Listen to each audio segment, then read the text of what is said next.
Congo. Yahweh, Yahweh, batela mikongo. Yahweh, Yahweh, benisa mikongo. Yahweh, Yahweh, batela mikongo.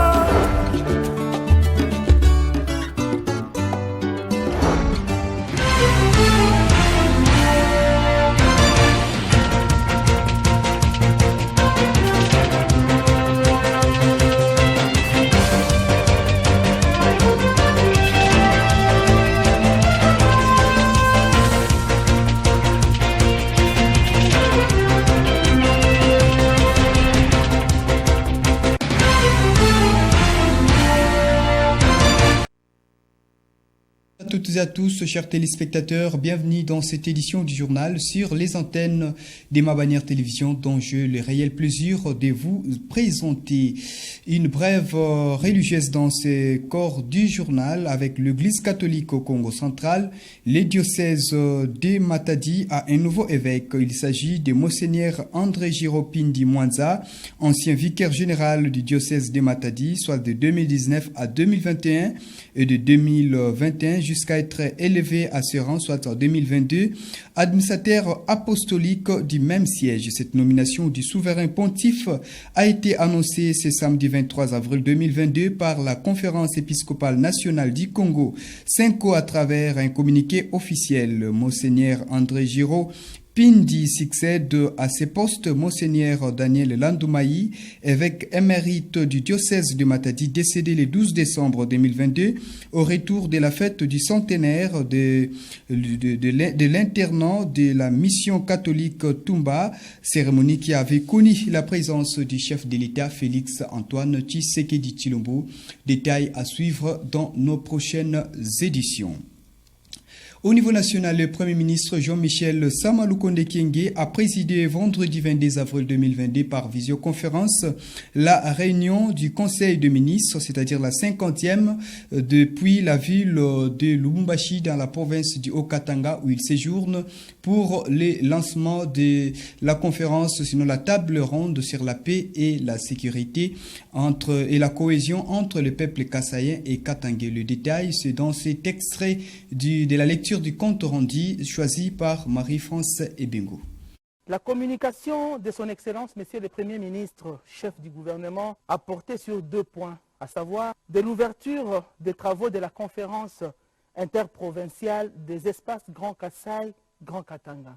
Son Excellence, Monsieur le Premier ministre, chef du gouvernement, a annoncé au Conseil qu'il préside la 50e réunion depuis la ville de Lubumbashi, qui revêt une double symbolique. Primo, depuis Lubumbashi, le Premier ministre participe aux travaux de la conférence interprovinciale des espaces Grand Kassai, Grand Katanga, au fin de suivre de près la situation de la cohabitation intercommunautaire et s'imprégner de la problématique de l'exode rural. Ces travaux, voulus par le président de la République, chef de l'État, Félix Antoine Tshisekedi, devront permettre aux parties prenantes à proposer au gouvernement des pistes de solutions dans une approche globale.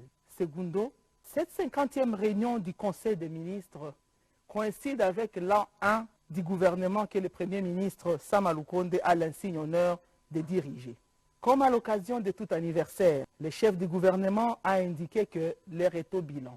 À cet effet, au nom du devoir de redevabilité, le gouvernement doit présenter ce qu'il a pu et dit accomplir au cours de ces 12 mois de gouvernement, de la mise en œuvre effective de la couverture santé universelle avec la création des 5 établissements publics dédiés.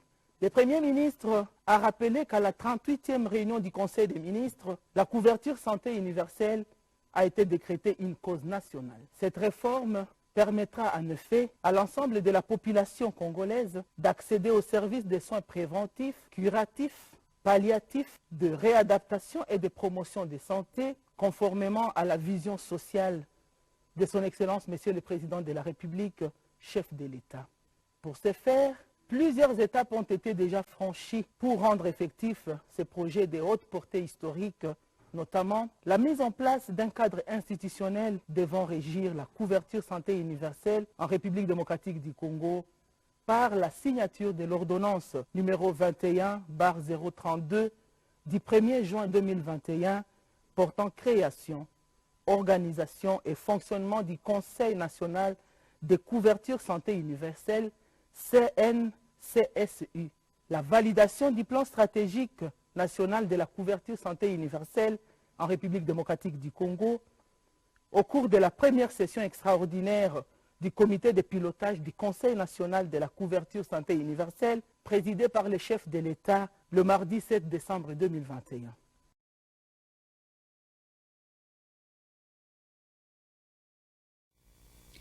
Dans ce journal, au niveau national, nous parlons de la répression du sit-in organisé le vendredi 22 avril 2022 devant le Parlement par le militant du parti politique Engagement citoyen pour la démocratie, SID de Martin Fayulu Madidi, pour dire non au débat sur les réformes électorales à l'Assemblée nationale. Au camp des militants, des manifestants, plusieurs blessés, dont 2 par balle.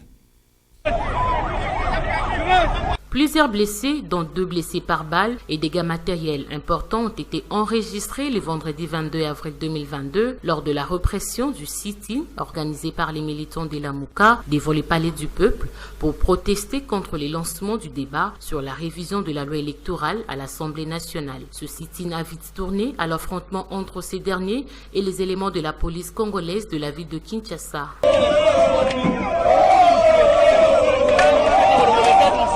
Joint au téléphone par la rédaction, Tristan Mavungu, coordonnateur national des étudiants de l'engagement pour la citoyenneté et le développement, SID en sigle, est monté au créneau pour fustiger la répression de la manifestation par les hommes en uniforme.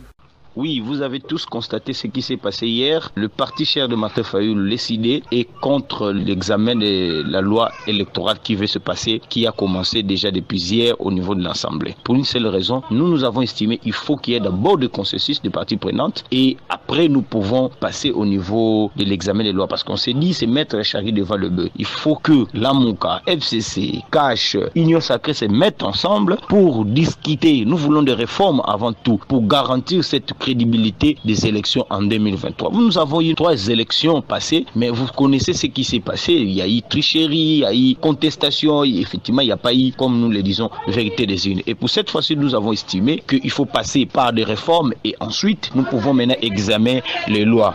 Alors, nous, ce que nous avons vu hier, c'était hors la démocratie, parce que d'abord, les militants de l'ECD étaient tellement pacifiques devant le Parlement, ils sont venus revendiquer et nous avons fini par de bains de sang. Je peux vous rassurer, il y a eu plus ou moins 20 quelques blessés et jusqu'aujourd'hui il y a 3 personnes qui sont vraiment en état. On se pose la question si réellement ils peuvent se sauver, mais c'est dans nos prières, nous voulons que nos militants puissent se retrouver en forme. Et ce qui est encore triste, il y a eu des éléments de PEM qui sont venus, qui ont tiré à balles réelles. Donc tout ça c'est hors la démocratie, c'est une dictature qui s'impose. Nous ne pouvons que revendiquer hier, le président Martin Fayulu était vraiment décidé de tout ce qui s'est passé au niveau de l'Assemblée et nous étions pacifiques. Même ce qui est triste est que le régime en place fait mieux que même les gouvernements de Kabila. Donc ça nous fait un peu mal, surtout un régime qui a toujours pris une position en disant que voilà, et ils sont venus libérer, ils aiment la démocratie, tout ça. Et aujourd'hui, ce qu'on voit, on ne sait même pas s'imaginer si c'est réellement l'IDPS que nous avons connu hier. Mais je peux vous rassurer, ce qui s'est passé hier, c'était atroce. Il y a eu ce sang-là, c'est le sang du peuple congolais. Mais comme on dit, le peuple gagnera toujours. Mesdames et messieurs, changeons de registre dans la ville portière de Matadi.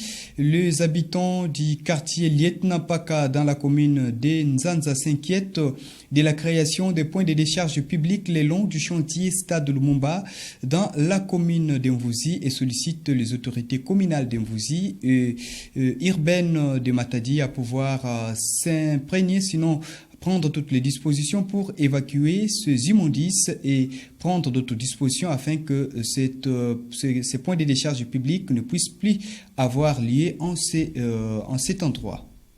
Les habitants du quartier Lietnapaka, situé en diagonale du chantier du stade Lumumba de Matadi, dans la commune de Nzanza, se plaignent de la création d'un point de décharge public le long de la clôture du grand chantier et accusent la population du quartier nord être à la base de cette situation. Victimes de cette insalubrité, les habitants de ces coins appellent les autorités communales et urbaines à faire évacuer ces immondices à travers le programme d'assainissement d'Isalongo, sans pourtant entendre la fin de ces travaux de construction du stade Lumumba. Lorsque le stade de Lumumba était opérationnel, cette insalubrité n'existait pas. Ces ordures proviennent au quartier nord. En cas de pluie, les immondices qui sont jetés dans les caniveaux sont conduits par les eaux des pluies à ces niveaux. Nous demandons les maires de Matadi et les bourgmestres de la commune de Mvuzi à évacuer ces déchets. La maire de la ville, la bourgmestre de la commune de Mvuzi, à son tour, le chef du quartier adjoint, lieutenant Paka, M. Nzuzi Diamona, s'inquiète de la situation de cette partie de sa juridiction. Ça devient compliqué et demande aux autorités de la commune de Mvuzi de prendre toutes les dispositions possibles afin d'éviter la création d'une poubelle publique sur cet endroit. Ces immondices sont dans la commune de Mvuzi, mais comme ça nous indispose, nous appelons les bourgmestres d'Mvuzi à dépêcher ces agents de l'environnement sur cet endroit. Notre souci est qu'ils puissent assurer la propriété chaque week-end pour éviter la création d'une poubelle publique. Obligatoire chaque samedi, il faut pas que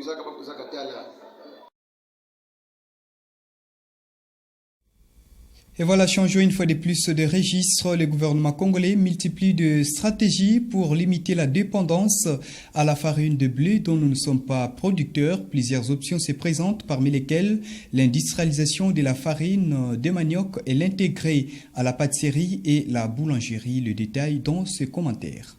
Comme d'autres pays du monde, l'économie de la République démocratique du Congo subit de plein fouet l'influence de la crise mondiale suite aux diverses situations dont la pandémie de la Covid-19 et la guerre en Ukraine depuis le début du mois de mars dernier, car l'Ukraine et la Russie sont toutes deux producteurs de céréales telles que les blés. Pour contourner l'impact de la hausse des prix de cette denrée alimentaire, le gouvernement congolais a adopté le projet d'industrialisation de la farine de manioc sur l'ensemble du pays. Ces projets visent également la modélisation de la filière manioc à travers la promotion de la farine panifiable. L'objectif de cette démarche portée par le ministre de l'Industrie Julien Paluku est de promouvoir l'utilisation de la farine de manioc dans la panification et la pâtisserie avec 20% de mélange de la farine de manioc à la farine de blé pour la fabrication des pains, des gâteaux, pizzas et autres. Pour réussir ces projets, le ministre congolais de l'Agriculture a également une lourde responsabilité, celle d'industrialiser la culture de manioc,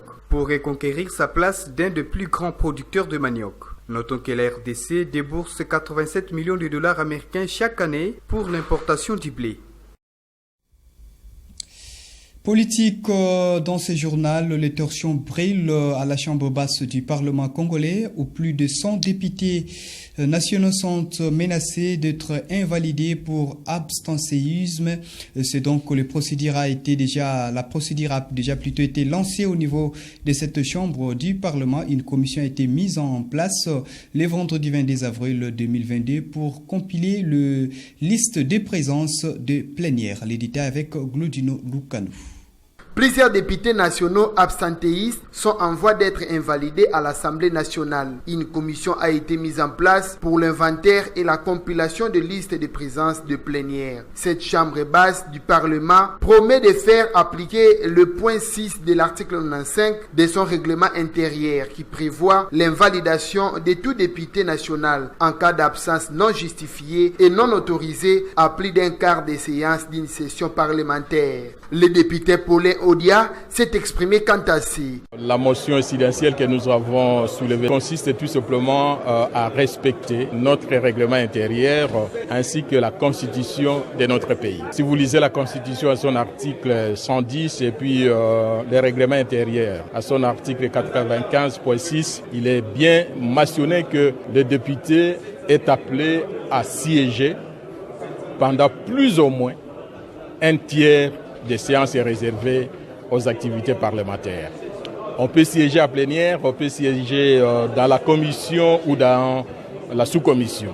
Nous avons des élus qui sont là pour représenter une circonscription et qui ne viennent pas participer aux activités de notre chambre. Ces représentants du peuple risquent gros. Une fois frappés, ils seront remplacés par leurs suppléants. Au total, 112 élus du peuple sont concernés, notamment les députés Papi Nyango, auteur de la pétition initiée contre le président de la Chambre basse du Parlement, Christophe Mbosonko-Dia. Signalons que, une fois invalidés, ces élus nationaux perdront non seulement leur mandat de député, mais seront également exposés à la justice pour avoir perçu indûment l'argent du trésor public, sans avoir rempli la mission leur confiée par le peuple congolais. En outre, ils pourront être justiciables pour les infractions commises lors de l'exercice de leurs fonctions antérieures. Et voilà, dans ce journal, nous parlons également de la célébration de la journée mondiale du livre et du droit d'auteur. C'est samedi 23 avril 2022. Cette journée a été instituée par l'Organisation des Nations Unies pour l'éducation, la science et la culture UNESCO pour éveiller la culture de la lecture des livres sur l'ensemble du monde entier. Les détails dans ce commentaire signé Diekris Malou. C'est depuis 1995, au cours d'une assemblée générale, que l'Organisation des Nations Unies pour l'éducation, la science et la culture, UNESCO, a institué la Journée mondiale du livre et du droit d'auteur pour être célébrée le 23 avril de chaque année. Pour cette année, le thème retenu « Lisez pour ne jamais vous sentir faible ». À travers cette journée, l'UNESCO met également en avant les auteurs du livre car le droit d'auteur représente aussi un enjeu important dans le monde scientifique. Honorer et rendre hommage aux auteurs du monde entier pour éveiller la curiosité de lecture et vise à promouvoir la lecture de livres car, dit-on, elle améliore la capacité linguistique de l'être humain. Cette journée mondiale du livre et du droit d'auteur est célébrée de différentes manières dans différents pays du monde comme dans la douleur. Un marathon de lecture est organisé pendant 2 jours et à la fin de l'événement, un écrivain reçoit le prix Miguel de Cervantes. Et voilà, dans la page sportive, les tout-puissants Mazembe de Lubumbashi accueillent le dimanche 24 avril 2022 au stade Mazembe de Kamalondo, Pyramide FC d'Égypte, pour les quarts de finale, le retour de la Coupe de la Confédération. À l'aller, les deux équipes s'étaient quittées sur un score nul et vierge, donc ils se sont quittés 2-2. Les détails avec Rivanciala. Une victoire permettra aux Corbeaux d'arracher la qualification pour les demi-finales. Depuis la phase de poule de la Coupe de la Confédération cette saison sportive, aucune équipe n'est sortie du stade Mazembe avec un autre résultat, si ce n'est une défaite. Avant Pyramids Football Club, adversaire du tout-puissant Mazembe de ce dimanche 24 avril, l'association sportive Oto-Odoyo de la République du Congo avait pris 1-0, même score infligé au club camerounais de Coton Sport Garoua, suivi du 2-0 collé au Sporting Club Al-Masri de Port Saïd, autre équipe égyptienne. Le deuxième acte entre Mazembe et Pyramids Football Club est prévu à 14h de l'ouest de la République démocratique du Congo. En cas de qualification pour les demi-finales de la deuxième prestigieuse compétition africaine des clubs, les Anglais-Bertois croiseront les vainqueurs de l'opposition maroco-égyptien entre la Renaissance sportive Berkane et le Sporting Club Al-Masri. Les Aigles Verts ont remporté la première manche à Port Saïd en Égypte sur la note de 2-1. La phase allée des quarts de finale de la Coupe de la Confédération a été moins prolifique avec un total de 4 buts inscrits en 4 rencontres, soit un ratio d'un but par match. L'autre rencontre des demi-finales mettra aux prises les vainqueurs d'Orlando Pirates de la République sud-africaine contre Simba Sports Club de la Tanzanie et celui entre les clubs libyens Al-Ahli Tripoli et Al-Ittihad.